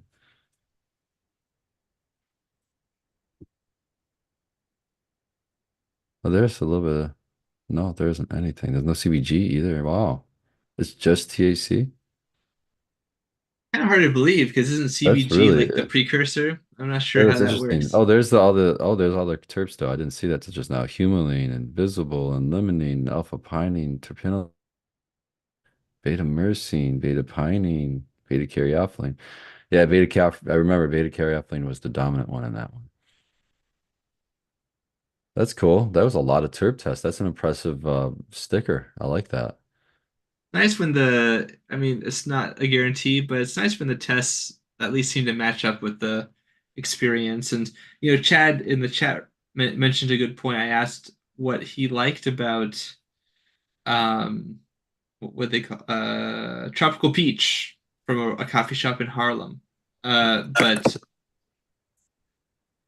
they said it was a purely a sensory preference. So it wasn't like if I'm interpreting this right, it wasn't like the taste or the flavor. It tasted good and the buzz was good, but like it was mostly like the ephemeral qualities of the euphoria, right? Kind of hard to put into words, I suppose. There's medicinal qualities too that, some people don't realize they're getting a medicinal effect, and a lot of times they're just saying I'm gonna go get high, but what they're really doing is medicating. That Yeah, cross like though with inflammation, for sherbet, example. yeah, inflammation's a big one. Sure, it's just general stress reliever for God's sakes. Sherbet BX1 crossed to Gelato 41, and it was made by Sea Junkie Genetics. Um, They can test in the high 20s in terms of THC, ideal for experienced cannabis consumers. The dominant terpene is caryophyllene, which is associated with fuel aroma. There's also limonene, myrcene, sometimes even linalool and humulene. The reviewers tell Leafy, I'm on Leaf Fly, or however you say it, jealousy tastes earthy and funky. Medical marijuana patients say they buy this strain when feeling symptoms of mild stress. It was originally bred by Sea Junkie Genetics. So that's the write up there on the website. I just thought it was a good one. I thought it was pretty good. I am a Also sucker cool for to get a yeah. corroboration between two people. Would you say that that description is pretty on point, Tao? I think so. Yeah. Yep. And I also must say that it could have to do with the company that grew it. You know what I mean? Maybe that's why it's I consider it next level. Maybe if I had other samples from them too, Yeah. But yeah, it really sucks going from cultivating your own and having that accessible, then having to go find shit. It sucks. But I'm I still have my babies, and I just have to get shit figure it out, and I'll be having my own flower again. That's gonna be a good day, isn't it? Yeah, well, now I know what Eagle was going through for a while, or anybody else, in this That's what I situation. was going through when I went to Barcelona, dude. I was like, come on, man, you guys are killing me over here. What is this tobacco shit? Yeah, Hey, that's just the European way, right? Like honestly, it's great because it's like the hippie speedball kind of. It's just like, yeah, there was a lot of share tobacco in it, and it's just not the experience you really want, or I was looking for. Well, I mean, you're not supposed to like, I mean, you don't inhale it the same way, I feel like. Exactly. So it kind of like it's going to it's going to immediately be not what you're expecting, right? Yeah, it's just you have to Especially when they don't modulate. say anything because it's so common there. Yeah, exactly. Yeah. They're just That would passing. mess me up. And you're not ready for it, and you're like, oh, okay, that's what we're doing. But yeah, it's just I nicotine, all right? I told this story I think before, but yeah, one time I was at a party and they took like I want to say like an ounce or like some, just incorrigible amount and they put it on like a hot pan. I think I told that story before, but yeah, like, and it just they hot boxed the whole like space, and I bet you those smell yes, great. kind of inefficient. Yeah. Maybe it was efficient. I don't know. Like I think it was temporally efficient. I think it got a lot of people to a certain space very quickly. Well, that's cool. The mission accomplished. I'm sure that was the goal. Yeah. Rocinante in the chat mentions a red delicious. Anyone heard of this before? Sounds like an apple. Yeah, I know. Maybe that is a joke. We have talked plants before, but I prefer when it comes to apples. Those are delicious. which one do you like? Honey Crisp. Honey Crisp? Yeah, Honey Crisp. Yeah. I like the Honey Crisp and adjacent. They're also massive. You can get like the extra large ones. It's like a meal. Like Oh yeah. just put that in your lunchbox. You're good for the whole lunch. It's the drink included. They're so juicy. It's like Yeah, exactly. so good. Honeycrisp is where it's at. I'm from at Washington State too. We're like the apple state, and I've had a lot Yes. of different apples, and Honeycrisp organic apples are right up there. Is it socially unacceptable to be for them over there, or because I remember there was some sort of politics about like I think either Honeycrisp, either somebody owned it and somebody didn't, and there was like a mix-up, or you could grow it in some places but not where it was like developed or something. Do you know anything about that?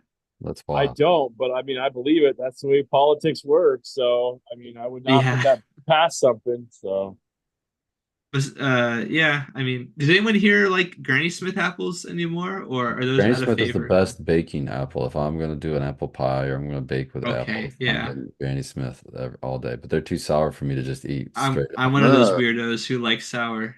Oof. I like So it yeah. sometimes. Yeah, switch up. I like the pink lady If like you're they're in the bringing up in mood, chat. Pink lady, Hmm. that's a nice sweet. Tao, you strike me as somebody who maybe puts salt on their apple. I haven't tried that one yet, but I'm not averse to Okay, trying that. That sounds okay. I would kind of try good. that. Yeah. That doesn't sound Hell bad. yeah. My father would do that I'm a gonna try lot. it. My old man There would you eat go. tomatoes like an apple, which kind of skews Yes. me out. I'm not into that tomatoes at all. Slimy, I nasty. I like also tomatoes. I also agree. Like I just feel like I mean I've had homegrown tomatoes that were actually pretty good and I liked them, but yeah, generally they're just too gelatinous. Like don't put them on a sandwich. Oh, Jesus, Generally. I'll just make tomato sandwiches. Just cut one, take one right off the vine, and I'll have that for dinner. A tomato Yeah, sandwich. exactly. Oh, There's a bit of an Arabic community in San Diego that has like sort of exposed me to like roasting a tomato, oh, you that's know? good Like have you shit ever seen too. that? Oh, a grill Yeah. one. Oh, Or like did you guys ever grill green tomatoes? yes, fried green tomatoes, man. Right. What do you think of that? I've never had that before. Oh, you'd like it if Granny Smith apple. They're a little bit sour.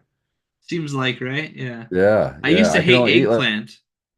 like devour them like I would something like, candy, but I've got to like I gotta get used to it and then I can eat another one. I'm like, oof. And then I Oh, get I see. Yeah. another one. So yeah, fried green tomatoes. That's a delicacy, man, for sure. You got to eat one of those. Well, in any event, oh yeah, Cosmic Crisp in the chat. Yeah, Oh, that's Cosmic, another those are big good one. too. Yeah, I like those. Yeah. But I like the idea of the salt because salty and sweet is a classic combination. It's got to be good. It's like chocolate with salt on it. Yeah, so yeah, I think that's where and like you know, I definitely worked with a lot of people from Mexico who they like the tahine and they like I love the chamoy tahini. sauce. Oh, Yeah. tahini is so good. I had a chom I'm a big fan. I like You're making me oh, hungry. what's it called? Pulpo de I don't know, man. I can't help I'm you with just forgetting. I'm just forgetting the name. Dang, that's too bad. But that. like a octopus or like a seafood cocktail like they Oh, make. that's Those are good, pretty good. man. I don't know. I'm not a Unless you seafood don't guy. like parsley. I don't You like don't like seafood. parsley. No, you don't like seafood. That's right. Well, I said that before I went to Barcelona. I did eat seafood and like it in Barcelona, but I mean it was at like a 3-star restaurant or something called Uma's, and the they brought out was $150 dishes. So I'm gonna eat every goddamn thing that comes out. And I wasn't even paying for it. So, but still, that's just my principles. And so the first thing that came out was smoked eel. I'm like, here we go. So I ate that and it tasted good as hell. It tasted like barbecue chicken or something to me. And I was like, oh my God, that's really good. So then I went on and ate so many things that I never thought I would put in my fucking mouth. All kinds of caviars and different fishes and soups, and about 75% of them were absolutely delicious. And then about 25 tasted fishy and I didn't like. But I was surprised that I guess there is seafood that I can eat and would like. But generally speaking, I don't like seafood. Is it that you really don't like and this can tie into like, with cannabis too and that sort of thing, but do you not like a really fishy, like a very fishy Yes. smell is kind of off-putting, right? Yeah, the smell, so much is the taste really. It's really off-putting to me is I don't like the fish taste. I come across that like in the Boy Scouts. There used to be a guy who his father would always bring, he looked like Teddy Roosevelt. He would always smoke cigars and eat sardines from a can and And my very dad used to do that's that. a That would certain drive me aromatic profile. insane. Yeah, sardines or oysters. Ugh, out of those tin cans. Yeah, I don't know from like what like 17th century, book that he stepped out from. But yeah, I definitely agree. Like I actually liked them. I tried them before and they were okay. But like I definitely agree. Like I do not like as a smell by itself is not so bad. But yeah, I agree.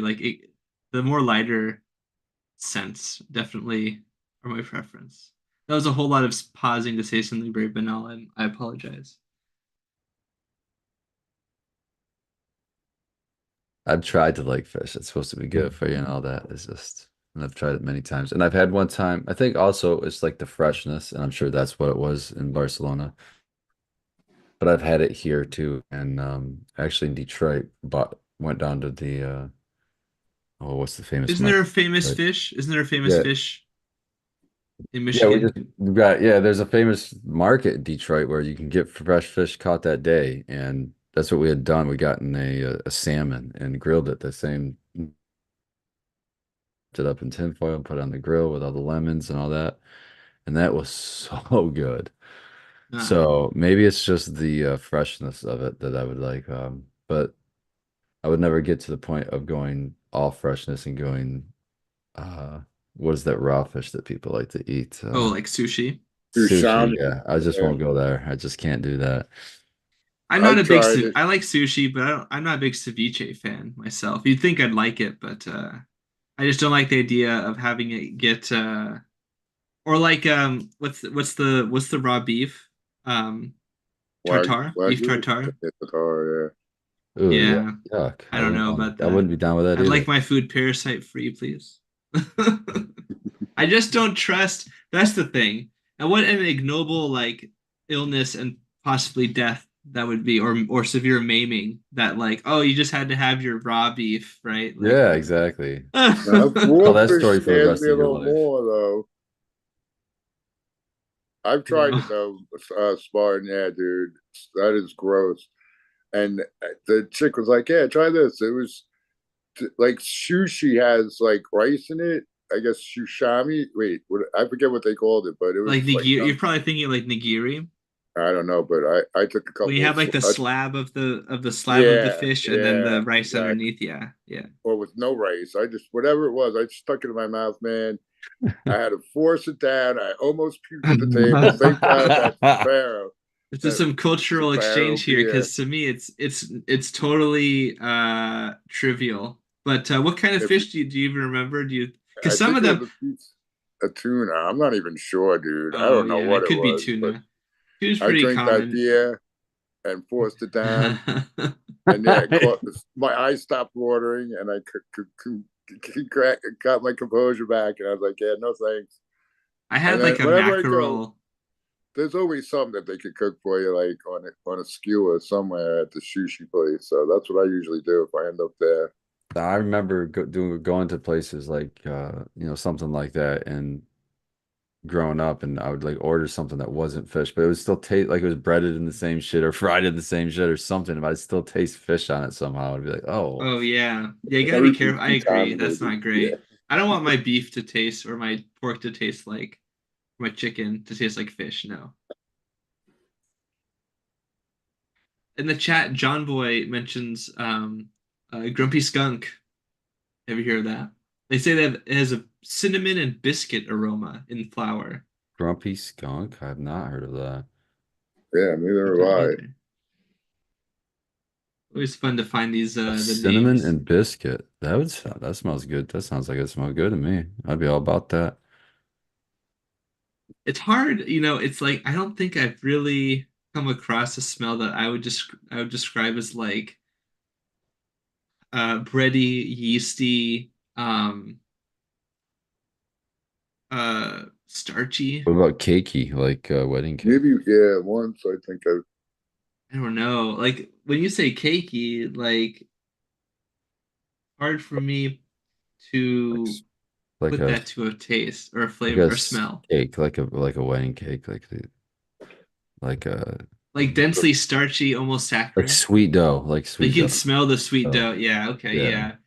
Yeah, you know, I think that I have probably smelled something like that, but when I think back on it, I always feel like it's not, from what I can remember right now, I feel like it's usually not super forward. Right. It's And not maybe pungent. It's not it's loud not, for or sure. It's like yeah, subtle. or like other flavors maybe it's just easier to be sensitive to. I feel is like the way to put it. Like it's like the drums in a song, but they Yeah, might it's like playing in the be, you background. know, It's not, it doesn't have the chorus. they're not bass boosted or nothing. Yeah, they're just like yeah. Or some other kind of percussive instrument. Anyways, yeah, I don't think that I encounter that a whole lot myself. I'm really games in the citruses recently because I'm playing around with the Vortex and I hang around for Groli a lot. He's got the lime skunk, which I enjoy a whole lot. That's one of my favorite terps. And then we also have the at the Trichome Forge we have the Chernobyl, which is like a limey. So I really enjoying those limey kind of flavors. Me too. Like and like if you've ever had like you know like a key lime versus like a regular like Oh, I I guess I love don't know key what you call lime. it, like a martini lime or whatever, or if you've had like what are those other limes that are like is it finger lime or the ones where they have like The almost small like ones. small little pearl like flesh that comes out if you like cut it. It's kind of longer. Is I it think it is finger lime. I think. is it a finger lime, Persian lime, something? Um, those like you know because like you get like there's sour taste and kind of smell and but like it's almost like it's like really complex like you can it's like astringent too almost like a like grapefruit kind of and it's almost like medicinal. I feel like it's got that like medicinal bitter kind of smell and taste. I like that stuff. I like that kind of thing personally. I guess I have an affinity for like sour bitter profile. I like all of it, but you know, fuel. Um, I don't know. I just find it really So I do you almost like feel like sour diesel? You probably enjoy a lot. That's the sour and the fuel. okay, yeah, yeah. I like I just think that like it's it almost starts to have like a different mouthfeel, kind of like when I drink my tea and it's like a white tea and it's got like all those trichomes and there's like this like all these like polyphenols and stuff. I almost feel like they when they get on your tongue they like change the feel on your tongue. You know what I mean? Yeah, for sure. Yeah. Like there's I like a always think physical effect astringent. happening. I call Yeah, that yeah. almost astringent when I start getting that mouthfeel. Like that puckering. Yeah. Yeah. I feel like it's one of those things where like obviously there's like a chemical thing that's happening physically, but when it comes to like aromas or flavors, you almost get like a two for one. You get like a flavor, but you also get like a feel in a way that, and like some other Tickle in products. another sense. Yes, exactly. I was going over how like some of the scents in cheeses, I guess like a sense of like waxiness, right? And I guess we have receptors that I think we talked about this recently, right? But like because of the way they like kind of halfway or like sort of partially bind with our receptors on our tongues and things, um, it gives this like funky feedback that we interpret as like waxy. And I think that's Yeah. interesting to consider with regards to cannabis too. And then you throw in the mix that all of us humans are a little bit different. So our Exactly. our receptors or our whatever you want to call them on our tongue might be a I little was different activated by different chemicals. right. I mean, I was looking at a diagram for the video I've been working on, and they mentioned a color. They had like red and orange, and my father's colorblind, and so I'm looking at this diagram, and I'm like, oh no, I don't see any red, like bright red. You think like if you're gonna use red and orange, don't make it like reddish orange and orangish red, red, right? Like Yeah, make that's it the like worst idea. yeah, Yeah. like make it crimson and like a deep navel orange or like a Dutch flag, At royal least dark Dutch and light, orange. you know what I'm saying? Yeah, yeah. So I'm looking at this and I'm like, oh no, is this how I find out? I've taken tests before. I'm not colorblind in like the red green way. Uh, um, or in other ways too. But like, it like gave me a bit of a panic for a second where it's like, oh no, were the tests wrong? Like, but no, they just didn't label the colors right. But I think about that a lot where like my experience can literally not be like another person's experience in certain ways. That's profound. Yeah, that's like I found out about that a lot when I was a caregiver, right? And you have a patient and you're saying, "Hey, did this like try this strain? This one really put me out." And they're like, "Well, that one gave me energy." You're like, "What the fuck?"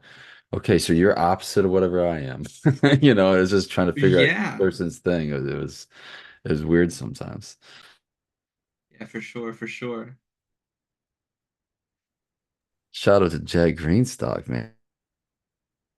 Is he in the chat? Yep, he just jumped in. Yes, Yep, he just there popped he in. is. He'll be back next week, he says. Good.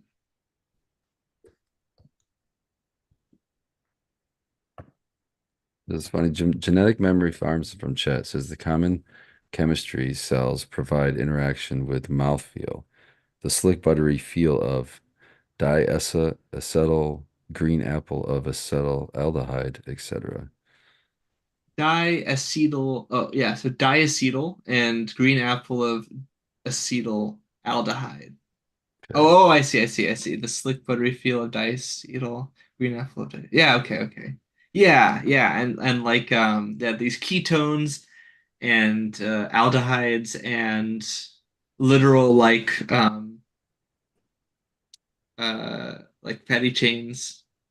fatty acid chains and things like that. Like yeah, they all Yeah, impart like an effect for sure. even the smoke is different in certain strains and different types of weed samples. There was Seems one like, that, right? I yeah, had 100% like agree. Sometimes I'll say, "Oh, that's thick creamsicle. smoke." Yeah, Yeah, yeah. creamsicle kind of, and some of it leaves like a aftertaste or leaves a taste like. Sometimes it doesn't.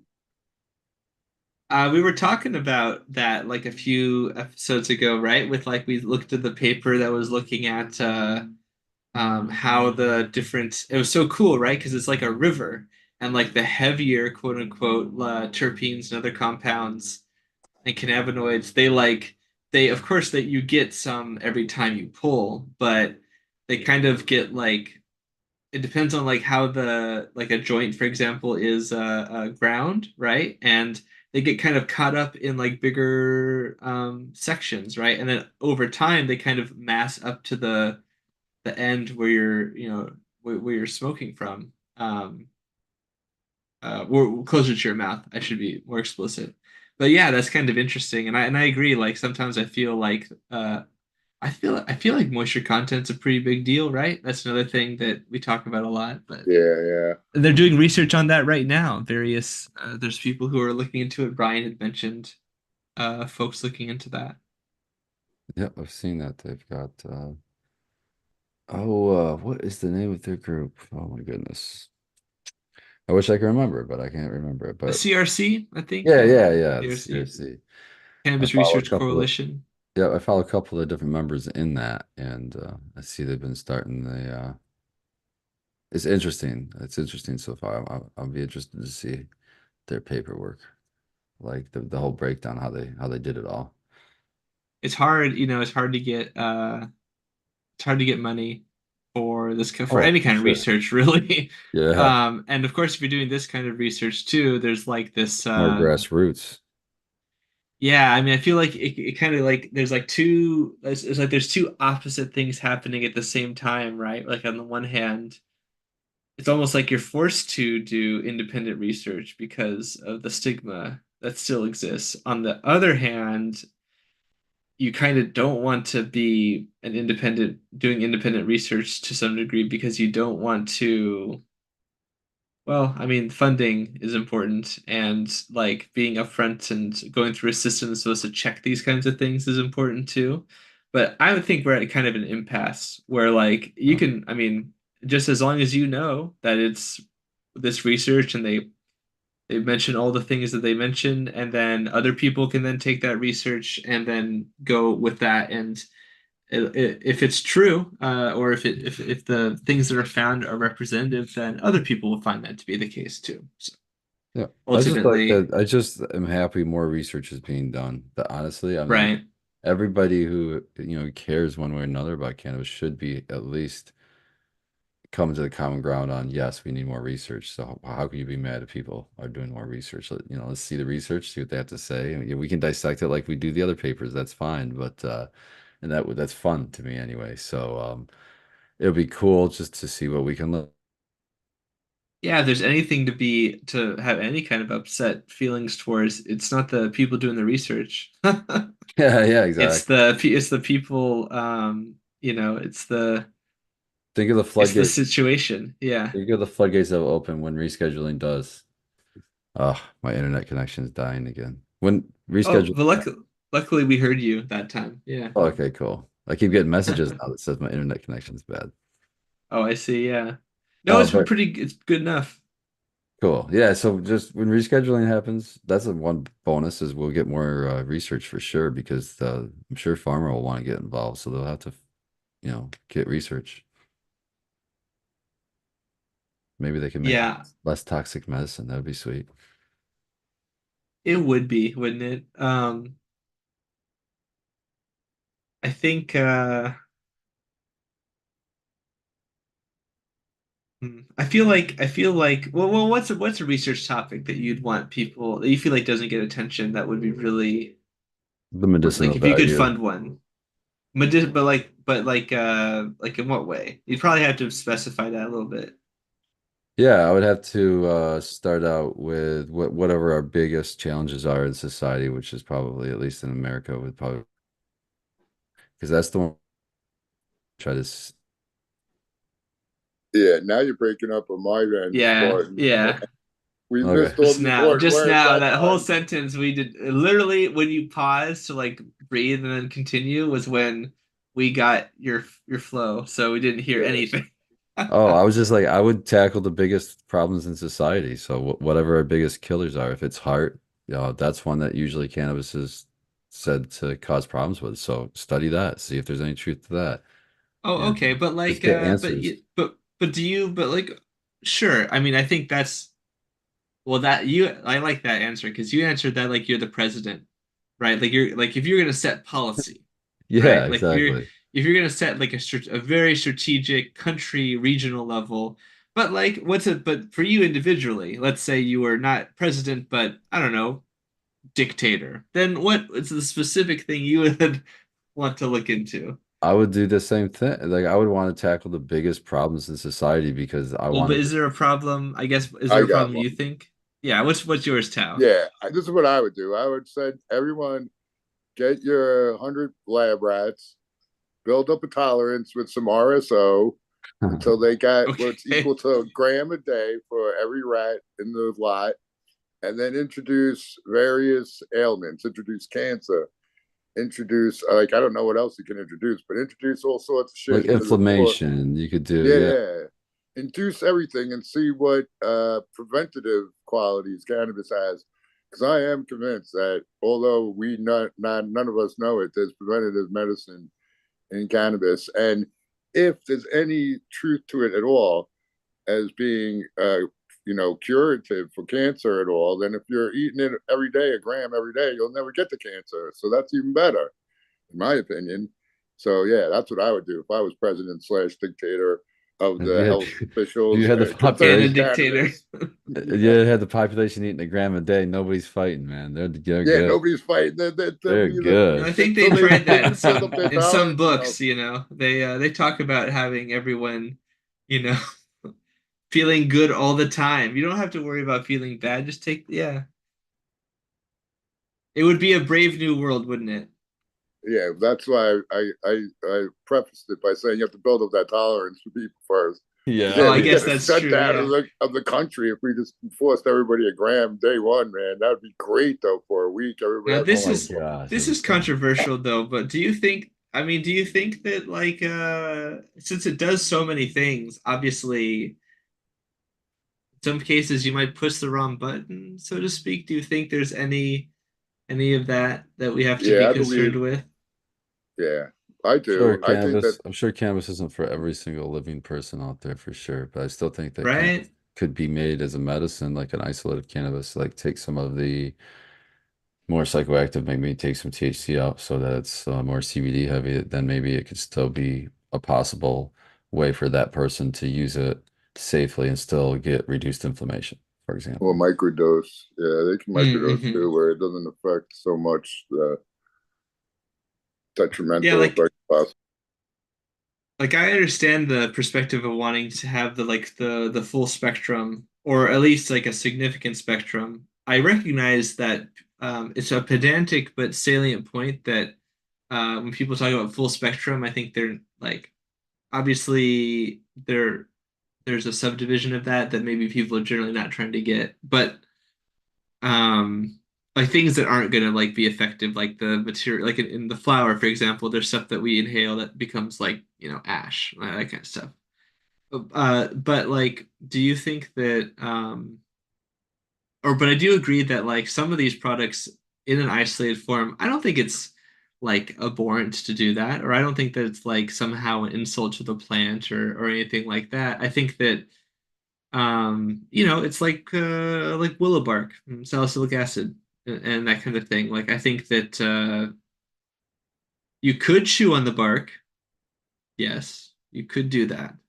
I don't know if it's always the most practicable like delivery method, and I don't know. I feel like I guess what people are sensitive to, I feel like my read is that they don't want to be they don't want to go fully in one direction and not respect the other direction.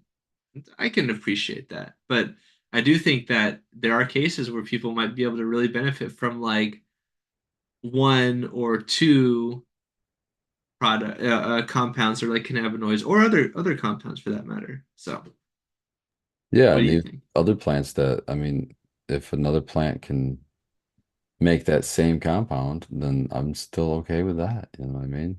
If it's the same compound and it's beneficial, why not? Yeah, it's getting to that time, right, Spartan? Yeah, I keep looking. I keep looking. So yeah, I think I'm gonna have to jet out of here, guys. And Alrighty. it was awesome hanging with you guys. So glad everybody did show up. I was afraid for a minute when I first popped in. It was just me and Jack. I'm like, oh shit, is it just gonna be Spartan sitting here looking at himself? I don't know what the fuck to talk about. So glad you guys showed up, man. I really appreciate you guys more this week than every week. And shout out to chat for hanging in with us. We missed you last week. We're glad that we could have a show this week for you. And we'll be back to with Jack probably next week. And I'll be on the Michigan Bros Grow Show. I'll see you guys over there in about 15 minutes. Much love and keep growing. Peace out, Spartan. Keep Yes. growing.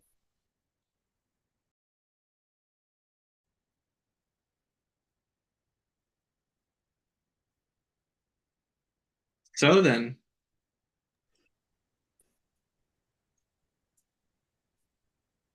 Yes. indeed. There was a question. I forgot what it was now, though. Oh no. Yeah. Darn it. I'll see if I can remember or find it.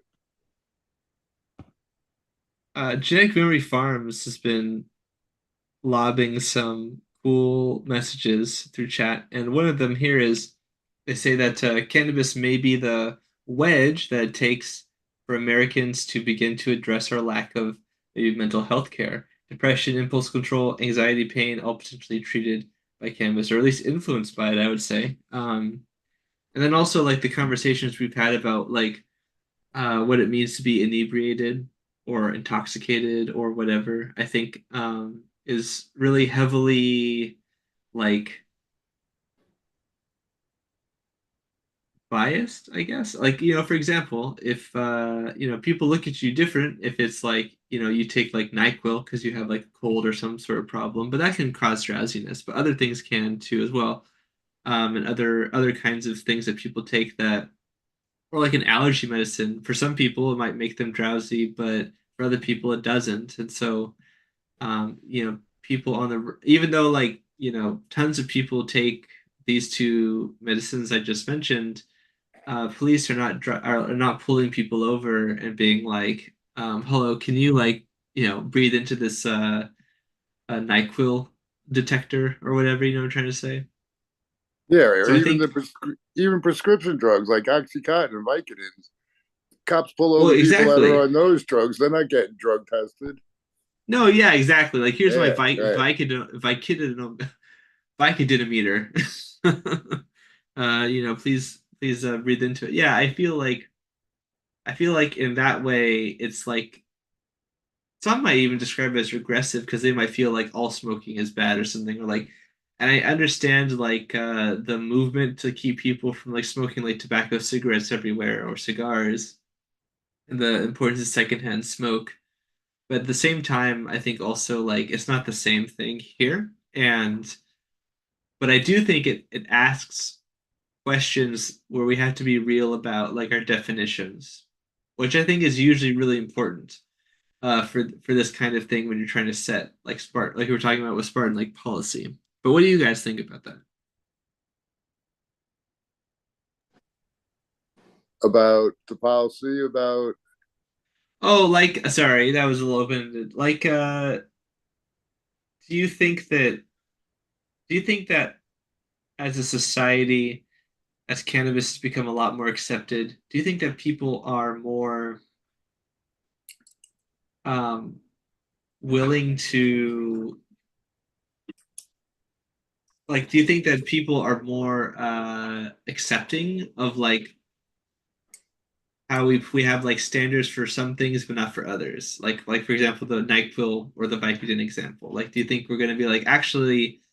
People generally have to like take medicines or like being in chronic pain like puts you in certain situations where would you rather them be a little bit high or would you rather them be or like drowsy or whatever or in like great pain? It's kind of a philosophical question. yeah, and it's kind of like you and Spawn was saying earlier that everybody's different, and a certain dose for one person might not affect them at all, like as far as Uh-huh.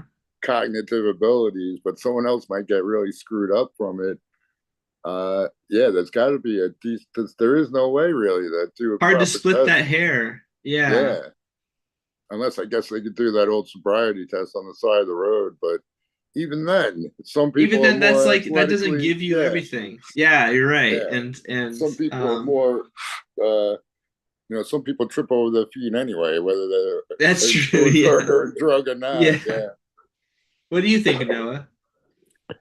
It's funny. I was just thinking as you guys were talking, it's kind of like when you're drinking liquor, for instance, like if you're drinking Jack Daniels, it's 80 proof, you know that 1.5 ounces is a shot. So, you know what I mean? Like an average person knows they could probably have one, possibly two of those and might be able to drive. You start getting to three, four, most likely you shouldn't be driving or you shouldn't be driving. But with cannabis, I guess when you're looking about like edibles, You know, like the milligrams, like that's Oh a little yeah, bit how easier. it But when gets it into comes your to system really smoking, matters. If it yeah, but smacks you all at but when you're once in your smoking, intestinal tract, yeah. it's really, it's very, especially the new craves. I mean, in the last 10 years, one of the biggest inventions in the cannabis consuming thing would have to be cartridges. I mean, everybody has a cartridge nowadays, it seems like. And it's like, I'll see guys take just like little puffs on it, and then I'll see guys just rip that thing. And I'm like, man, if you were driving down the road, which I've allegedly seen people do, and you're hitting that thing, it's like, you don't know. You know what I mean? That might be the one where you get that like that kind of like head rushy, kind of lightheadedness, spinning feeling. So this is a very complicated issue that is going to have to get hammered out. And I think you brought up a really good point. Super salient there. Also, why is it like for one thing, it's easy to hide, it's more inconspicuous, so to speak. It's more generalized because because of like tobacco products, for example, that look exactly the same. Or at least they can or be very similar. But the other thing is like obviously drowsiness, you can think of the problems associated with that with any kind of driving, but also why is it but other altered states and like Tao put, like people are gonna have different effects too. Like I know somebody for whom caffeine makes them drowsy. It does not block because that's how caffeine works. For those who don't know, it doesn't give you energy, it just makes you feel less tired. And that's a really crucial, I think, importance, a big difference. We talk about like it gives you energy. It does not do this. It actually just tricks you into thinking that you're not as tired as you are, so to speak. And nicotine, can give you like that doesn't make you drowsy, but it can like alter you in a way that might make you sort of very panicked or racy or something like that. And that can be detrimental too, of course. But people aren't like don't smoke and drive cigarettes. You know what I'm saying? So I mean, and with regards to smoking, because of the physics of how that works, you can kind of like dose with more. I feel like it's easier to dose to a degree, to a very fine degree that you can't do with like other things as much.